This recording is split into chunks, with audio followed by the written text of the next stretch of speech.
You may think you've seen some pretty bad parents on TV, but they really don't get as bad as the parents on My 600 Pound Life. Today I'm going to go over the worst parents on the show. Welcome back to Spinning Film, let's get into the video. Number 4, Robert Butchell's parents. From the beginning, Robert Butchell's condition in his episode of My 600 Pound Life was dire. It didn't take long for Dr. Now to learn that he not only weighed almost 850 pounds, but that he also had an addiction to painkillers like Dula did. Very bad material. But after a rough start, Butchell was eventually able to maintain more control over his compulsive overeating habits. The Forked River, a native of MJ, had a lot of affection on his hands, including that of his mother and his fiancée Catherine. With the help of a lot more effort, Butchell managed to lose a considerable amount of weight under Dr. Now's watchful care, nearly 350 pounds. If you add the surgical reduction of the lymphedema mass, that's great. Unfortunately, the reduction of the mass left Butchell sad and longed for painkillers again. He also tore his stitches in hopes of getting more of them. Before the episode finished, Butchell died of a heart attack in November 2017. Dr. Now was not shy about voicing his indignation with the medical profession and his role in Butchell's addiction, which eventually destroyed him. But his parents went the other way. They kept enabling his unhealthy habits. It is unbelievable to see how their misplaced values have pushed their children deeper in unhealthy eating practices. Number 3, Asante brothers.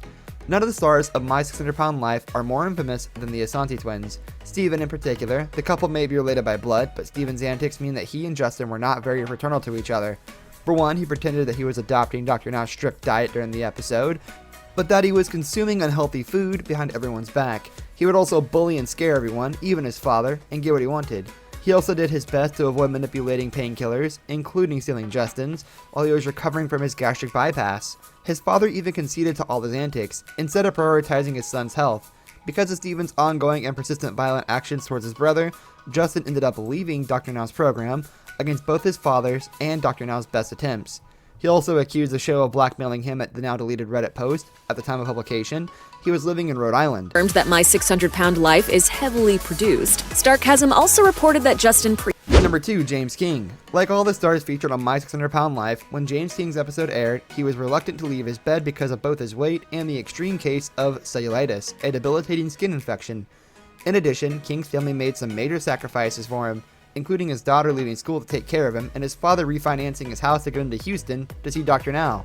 Yeah, that's a lot of it.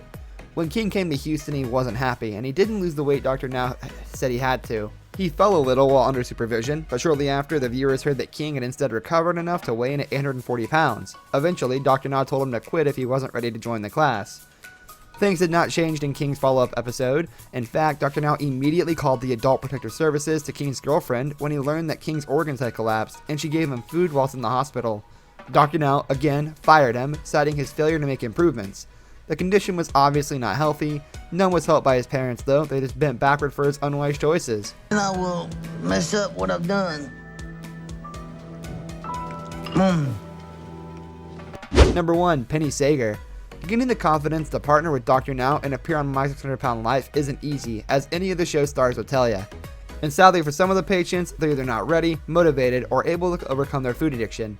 This is the case with Penny Sager, who appeared on the show in season 2, and a year later on her follow-up segment. There was a ray of light at first when she was able to lose 40 pounds on a balanced diet, but Dr. Now recommended her for a weight loss operation. However, during Sager's gastric bypass, instead of losing weight, she got 5 pounds. She obviously had food delivered for her under the radar. Sager finally left Houston and went back to Maryland, abandoning the program against Dr. Now's medical advice. He did not mince words in her follow-up episode and said plainly that her addiction would indeed consume her in time. Yes, yikes. Her wishes and wanting of different dishes are all fulfilled by her parents. Still not working and taking care of her? Penny was given a once-in-a-lifetime opportunity. This brings us to the end of our video. I hope you enjoyed it. Hit like if you did, and don't forget to subscribe to our channel so you don't miss out on any of our videos in the future. Also watch the 2 videos that are on your screen because I'm sure you'll love them. With that, I'll see you in the next video. Goodbye.